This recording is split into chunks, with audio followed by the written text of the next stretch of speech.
Obsèques du pape François samedi, il y aura tout le monde, ou presque, sauf Vladimir Poutine, pour de multiples raisons, mais tout le monde, ce sera un moment de géopolitique aussi. Oui, c'est un moment de géopolitique, notamment parce que le pape François dirigeait une religion encore très très importante, enfin il la dirigeait spirituellement, à peu près 1,4 milliard de fidèles, dont bien peu sont encore fidèles. Oui. Et c'est ça le problème. C'est-à-dire qu'aujourd'hui, le catholicisme, il est dépassé de plus en plus souvent, notamment dans les deux Amériques, mais également en Afrique subsaharienne, par l'évangélisme protestant.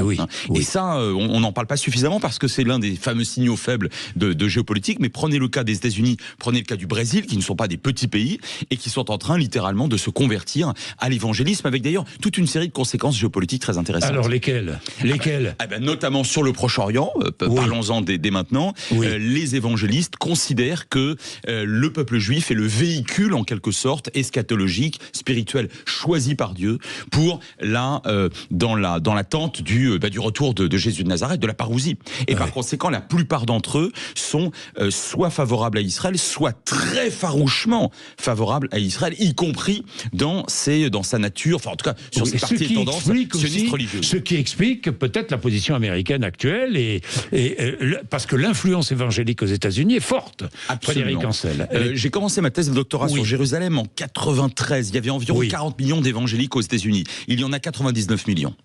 Donc on ne peut pas considérer que ça n'a pas déjà eu, et que ça n'aura pas de poids géopolitique au Proche-Orient.